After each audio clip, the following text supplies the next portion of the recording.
Have you ever stopped to think about how a website actually remembers who you are when you click from page to page? You log in once and it just knows you. For the longest time, the way the internet handled this was honestly kind of clunky and inefficient. But today, we're going to break down its much slicker modern replacement, the JSON Web Token, or JWT. Let's make this super simple with a really powerful analogy. Okay, picture this. You check into a hotel. The old way of doing things is like the front desk keeping this giant physical guest list. Every single time you want to get into your room or the gym or the pool, you have to trudge back to the front desk so they can look you up on the list. Annoying, right? The new way? It's like a modern hotel key card. You get it once when you check in, and that card proves who you are and what you can access, all by itself. No front desk needed. That, right there, the guest list versus the key card, is exactly what we're talking about today. So let's start with that annoying guest list.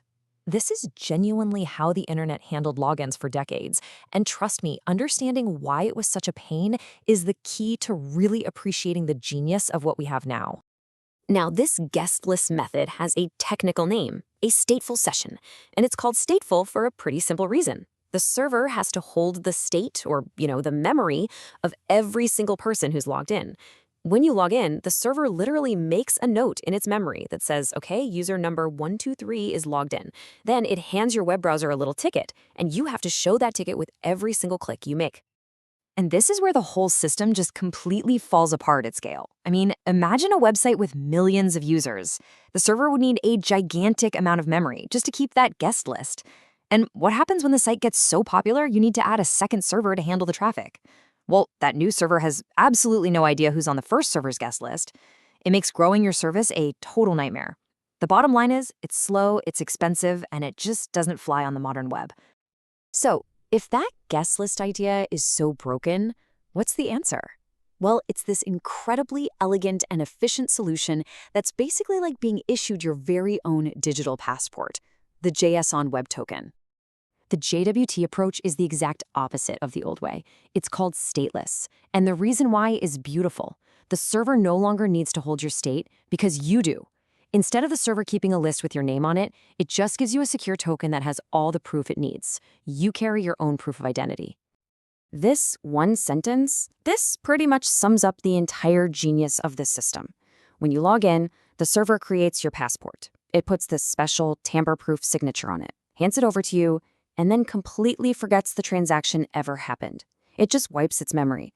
From then on, it's your job to show your passport, and the server's only job is to check if that signature is legit. It's so incredibly efficient. So what's actually inside this digital passport? I mean, if you look at a JWT, it just looks like a long, random jumble of letters and numbers, just gibberish.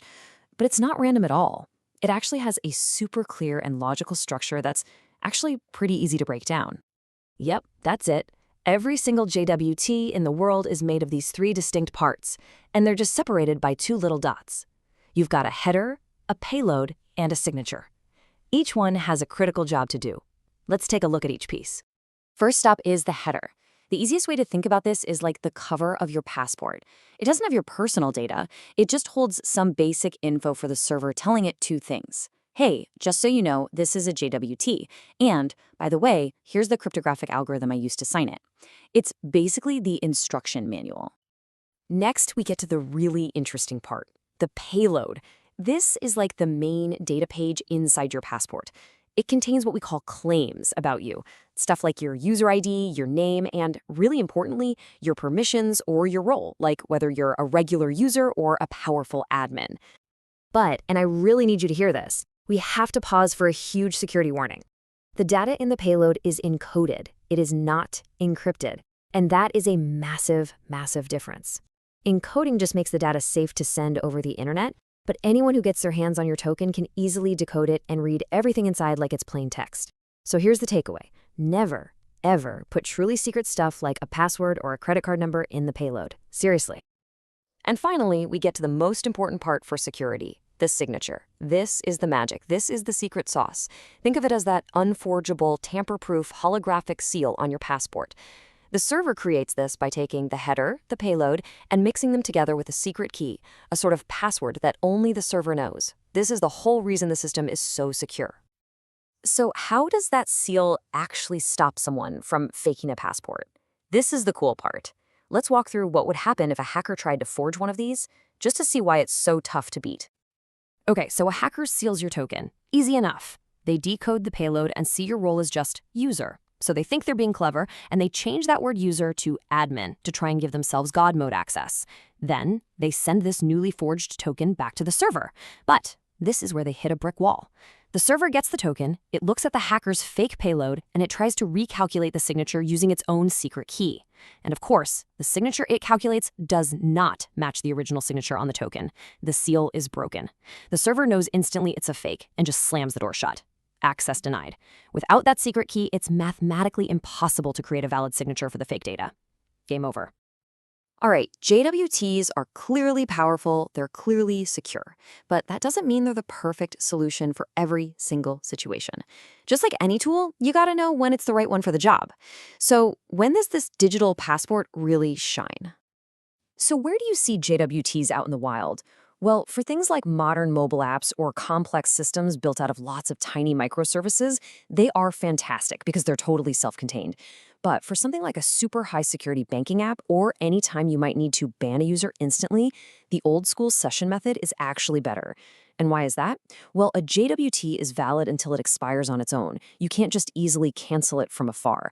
With a session, you just go to the server's guest list and delete the user's name. Boom, they're locked out immediately. So, let's wrap this all up. A JWT is your digital passport. It's a self-contained piece of identity that proves who you are and what you're allowed to do, all without the server ever needing to remember you. It all works because of the trust baked into that one unforgeable signature, a signature created with a secret that only the server has. Which really just leaves us with one final thought. Your digital passport proves who you are, but it's the server that holds the key.